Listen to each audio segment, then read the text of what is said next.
आप लोगों ने कहा कि आप हमको आपसे भी मिलना है, तो बताइए क्या करते हैं आप, मुश्किलें क्या हैं, रिस्क क्या हैं?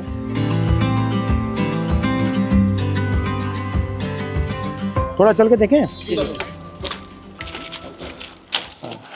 चलिए, तो समझाओ मुझे क्या क्या है। ये सर एक पेंडो क्लिप है। हाँ। इस क्लिप को हमको खोल के फिर लगाना पड़ता है। ये सर हम सुबह निकलते हैं ना 6 बजे, तो ये सारी चीज़ें हम चेक करते हैं। जैसे ये निकल जाती है तो इसको ऐसे मारते हैं।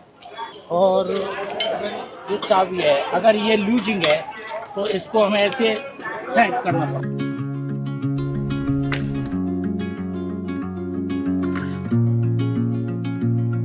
तो आप थके हुए हो, आप ये काम कर रहे हो, पता नहीं लगता ट्रेन आ गई। तभी तो हादसा होता है, तभी हादसा हो रहा है। का एरिया जो है बहुत बड़ा। और आप ट्रैक पे चलते हो या इधर चलते हो? ट्रैक चलना पड़ता है।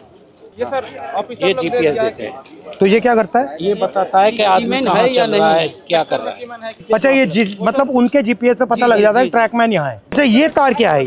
ये सिग्नल डिपार्टमेंट के लिए। जैसे अभी ये कटा हुआ है, इससे मानी इससे एक सिग्नल पकड़ लेता है। अच्छा, लाल बत्ती हरी बत्ती हो जाती है। जो डैमेज होता है वो कहाँ होता है? जैसे अगर ये बैठ जाती है बरसात से या कुछ से, तो ये सब हटा करके इसमें ये रोड़ियाँ डाल के जैक लगा के इसको उठा के इसकी वो जो ये इसको ट्रैक को उठा के। हाँ, जैसे जैक लगा दिया, ये थोड़ा उठ गया, उठने के बाद में ये थोड़ा लूज हो जाएगा, फिर ये इससे मार यहाँ पे लगता है सर। ये बट हैवी काम है ये। जी बहुत, और ये चारों तरफ से लगता है। इसको भी हमको रात में ध्यान देना पड़ता है सर, इसकी लाइट वगैरह कुछ है नहीं। रात को भी चलते हो? रात में नाइट पेट्रोलिंग करते हैं हम। टॉर्च होती है आपके पास? टॉर्च देती है, वो भी अपना सेल लेके चलना पड़ता है, समझिए। अपना? जी हाँ सर, इससे हम ये चेक करते हैं ट्रैक कहीं नीचे। अच्छा, ये क्या है? ये सर वेल्डिंग है। ये दो ट्रैकों को जोड़ के सर वेल्डिंग जोड़ बोलते हैं सर। अच्छा, और इसके बीच में क्या है? ये जो गैप है, ये ग्लूड है सर। ये मतलब आपस में इलेक्ट्रिसिटी को पास आउट नहीं होने। अच्छा अच्छा, ये ग्लूड। हिंदुस्तान ना हिल पाया आपके बिना? नहीं सर, हमारे छाती पे ट्रेन मतलब जैम हो जाए, पूरा जाम हो जाएगा सर।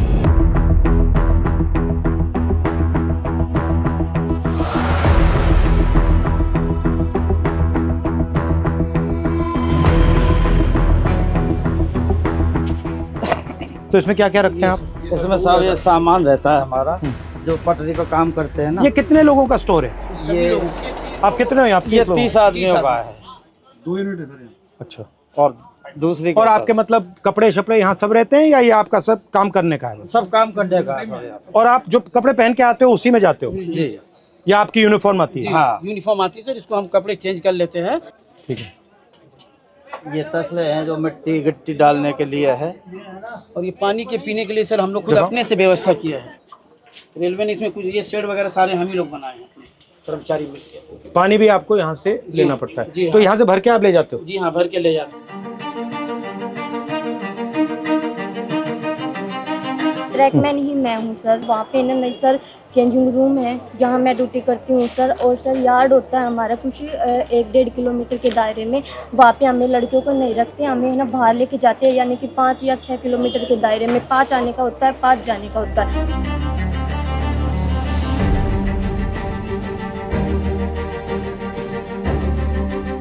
जहाँ जहाँ आपकी एंट्री हुई है उसके बाद रेलवे सिस्टम में बदलाव तो हुए हैं। तो ट्रैक मेंटेनर को भी काफ़ी उम्मीदें हैं, क्योंकि वो ट्रैक मेंटेनर जितना देश की सीमा पर जवान शहीद नहीं हो रहा है, उतने ट्रैक मेंटेनर हमारे पटरी पर सालाना रन ओवर। साल में कितने रन ओवर होते हैं? लगभग 550 को क्रॉस कर रहे हैं। 550? Yes sir. इतने कैसे हो जाते हैं सर? हमारा जो ड्यूटी है वो ब्लॉक सेक्शन में ज़्यादा रहता है, होम सिग्नल के अंदर नहीं होता। स्टेशन के दोनों साइड सिरों पर सिग्नल लगे होते हैं, जो लाइनों के बताते हैं कि इस दिशा से अगर ट्रेन आई तो सिग्नल ग्रीन हो रहा है। तो वो वहाँ तक उनका जो दूरी है वो मात्र 100 से 200 मीटर का दायरा है। जैसे दोनों सिग्नल से बाहर का जो एरिया है उसकी देखरेख का पूरा ड्यूटी और जिम्मा हमारे ट्रैक मेंटेनर कर्मचारियों का है।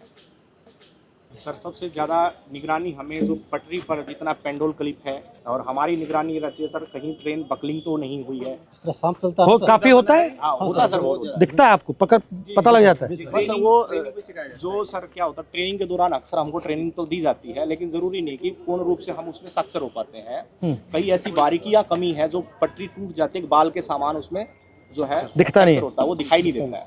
तो उसकी निगरानी के लिए रेलवे ने अल्ट्रासोनिक फील्ड डिटेक्टर एक मशीन है जो कहीं पर भी फ्रैक्चर है उसको पकड़ने का काम करती है। हम तो केवल हमें सुबह निकाल दिया जाता है, जाइए आप पटरी पर गश्त लगा के आइए, देखिए कोई आवारा पशु तो नहीं घूम रहा है, कोई कैटल जो है रन ओवर तो नहीं हो गया है, कोई डेड बॉडी तो नहीं। तो कितना डिस्टेंस चलते हो आप?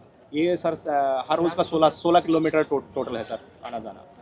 मतलब 8 आगे 8 पीछे, और पैदल जाते हो?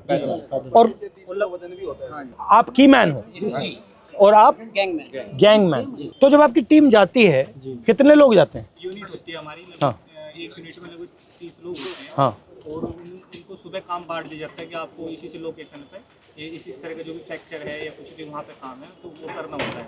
तो लगभग 12 घंटे की ड्यूटी अब फिलहाल चल रही है हमारी गर्मियों में। जो लंच टाइम हमारे 3 घंटे का वो भी हमें साइड पे जहाँ पे जाते हैं वहीं पे ही बिताना पड़ता है, चाहे कितनी भी गर्मी हो या फिर कितनी भी धूप हो। और चोट लगती है? हाँ जी, सबसे कॉमन क्या चोट लगती है? जी जैसे पैर में बारी हम मारते हैं, जैसे उसमें स्लीपर के नीचे तो वो लग जाती है, हमारे पैरों में लग जाती है। जैसे मेरे पैर में गिरा था जी, देखो रेल पलटी तो रेल भी आ जाती है। मेरे पैर का अंगूठा बिल्कुल खराब हो गया है। इसका अंगूठा टूटा हुआ है। ये स्लीपर गिरा था जी मेरे। ये तब गया? स्लीपर लोड कर रहे थे ट्रैक्टर ट्रॉली में, तो उस टाइम ये मेरे इस पे गिर गया था। नीचे रेलवे लाइन बिछी हुई थी। हाँ। और ऊपर से स्लीपर गिर गया, बिल्कुल जीरो हो गया था। 4 से 5 क्विंटल का वेट होता है सर उसमें। और आपको मतलब कोई स्पेशल जूता है? हार्ड है ऊपर वाला? ये हार्ड है सर, इसका वेट बहुत रहता है सर। दोनों जूतों को मिला वाला सोल है ना सर, वो इसका बिल्कुल न्यूट्रल है, जीरो है एकदम, क्योंकि पटरी पर जैसे इन रोडों पे बेंड होता है, चलेंगे तो खत्म हो जाता है। फर्स्ट टाइम पे जो हमें शूज दिए गए थे बहुत ही अच्छे क्वालिटी। मगर ये मुझे लग रहा है आप सब अपने जूते पहने हो, ये तो आप कोई पहना ही यही नहीं। वजह से इसका कारण ये है। 1 महीना 2 महीना मुश्किल करते हैं भारी भी है काफी।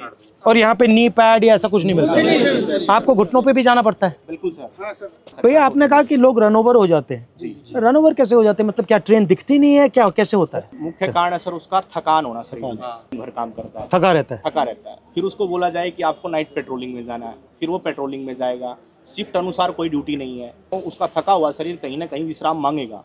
या तो वो विश्राम के लिए बैठता है, नहीं भी बैठता है तो चलता रहता है, विजिबिलिटी कम हो जाती है। और ट्रेनों की सर जो गति है आज की डेट में कम से कम में 150 किलोमीटर प्रति घंटे की रफ्तार से ट्रेन दौड़ रही है। काम करने के लिए पूरा समय नहीं मिल पाता, और ऊपर से हमारे DAR एक्शन होते हैं लोगों के ऊपर, यानी 4 सीट वगैरह देना, नौकरी से हटाना, यानी कि डर का ऐसा माहौल पैदा कर दिया कि ट्रैकमैन अपनी आवाज़ किसी भी सांसद तक भी ये मैं देख रहा था कि मैंने मंत्री से भी कहा जी कि देखिए मुश्किल काम है, डर के माहौल की क्या ज़रूरत है? आप मतलब प्यार से काम करो। अगर काम कर भी नहीं सकते सुन तो लो कि भैया हम कर नहीं सकते, बट बात सुन ली। ये डर से टेंशन आता है, फिर गलती होती है, फिर एक्सीडेंट होता है। अच्छा, सबसे पहले आप हो कितने इंडिया में? कितने हो इंडिया में सर? हमारा जो संख्या 3.5 लाख से ऊपर है। ठीक है। और जो हमारा अभी वर्तमान में सर जेन्युइन इशू जो चल रहा है, जिसके ऊपर लोग सबसे ज्यादा हावी, लगभग 15,000 ट्रैक मेंटेनर पूरे भारत में पटरी पर काम न करके ऑफिस में काम कर रहा है। जिसका काम मेंटेनेंस का, जो पटरी पर काम करने वाले हैं, जो ऑफिस में काम करने वाले, उनका काम भी इनके कंधों पर आन पड़ा है। डबल काम हो रहा है, इनसे डबल काम लिया जा रहा है। रेलवे ने हमारे को प्रमोशन केवल फाइनेंशियल दिया है, डिपार्टमेंटल जो चेंज करते हैं अच्छी पोस्टों के लिए, जैसे स्टेशन मास्टर है, TT है, गार्ड है, जिसमें अच्छी और सुविधाएं हैं, वहाँ हमारे साथियों को प्रमोट कतई नहीं किया जाता। मुझे लग रहा है, मैं देख रहा हूँ रेलवेज को, मुझे लग रहा है कि जात का सिस्टम बना रखा है पूरा सर। ये सबसे ऊपर राजा महाराजा है, और फिर आस्ते आस्ते आस्ते अलग अलग जातें बना रखी हैं। उसका नाम बदल दिया, लोको पायलट दे दिया, ट्रैकमैन दे दिया। रेलवे के महादलित हो आप। जबकि सर रेलवे में सबसे ज्यादा कैडर हमारा है ट्रैक मेंटेनर का, मगर सबसे ज्यादा शोषित अपमानित हमारे ही। और सेफ्टी आप मेंटेन करते हो? पीने के लिए पानी भी नहीं मिलता सर, हम ऑन ड्यूटी रहते हैं। 2 लीटर की एक बोतल दी गई है प्रशासन की तरफ से, वो पानी भर के आप ले जाओ उसको, और दिन भर बस सिर्फ वो 2 लीटर पानी पी सकते हो आप। तो अगर मैं मतलब मंत्री जी को कहूँ कि भैया इनके 2 काम करने हैं, तो कौन से 2 हैं?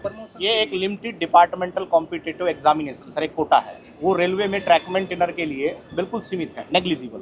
उसमें जा नहीं सकते आप? उसमें हम जा नहीं सकते सर। हमारा जो रिक्रूटमेंट प्रोसेस होता है ना सर, सबका कॉमन है, एक समान भर्ती होती है, लेकिन हम पटरी पर ही रह जाते हैं सारी उम्र। हमारा रिटायरमेंट 2800। आप पटरी से कभी नहीं निकलते? कभी निकलते नहीं। Limited departmental competitive examination sir, ये हमारा। और रेलवे में कोई भी कर सकता है एग्जाम? हाँ, चाहे तो सर ये पॉलिसी मैटर है, रेलवे जब चाहे इसको बदल सकती है। और अन्याय है ये बिल्कुल, क्योंकि अगर आप पास कर सकते हो तो आपके लिए मना क्यों है? यदि हम प्रमोशन के लिए कहीं पर भी ट्रिब्यूनल में जाते हैं, कहीं लेबर कमिश्नर के पास जाते हैं, तो रेलवे बोलती है कि हमारे पास मैन पावर नहीं है और रेल सुरक्षा के साथ खिलवाड़ हो सकता है, इसलिए आपको प्रमोट। रेलवेज में कितने लोग काम करते हैं पूरी रेलवेज में? पूरी रेलवे में वर्तमान में सर 11 लाख कर्मचारी। और आप कितने हो? उसमें से 3.5 लाख से ऊपर तो मतलब 3.5 लाख के लिए एग्जाम मना है। जी सर, हाँ, बिल्कुल ये माना। 3.5 लाख के लिए माना सर। और दूसरा सबसे बड़ा मुद्दा सर रक्षक डिवाइस हमारा, ताकि अगर गाड़ी आ रही तो उनको संकेत हो जाए कि गाड़ी आ रही है, तो वो क्या है कि ट्रैक से हट जाएंगे ताकि वो शहीद नहीं होंगे। तो वो हमारा सबसे आपसे निवेदन है कि हमारा रक्षक डिवाइस जो हमारी ट्रैकमैन सुरक्षित है, हमारी ट्रैकमैन सुरक्षा रहेंगे तभी हम रेलवे ट्रैक को सुरक्षा रखेंगे। जब हम ही सुरक्षा में नहीं है तो हमारा ट्रैक सुरक्षा नहीं है। अगर उस पटरी पर हम मौजूद हैं तो वो हमें 4 किलोमीटर दूर से संकेत दे देगा कि वो बीप करेगा तो संकेत मिलेगा तो आपको पटरी से नीचे उतरना है। वो ऐसा यंत्र है और वो काफ़ी बेनिफिशियल भी रहा है। ये आप सबके पॉइंट्स हैं। जी सर।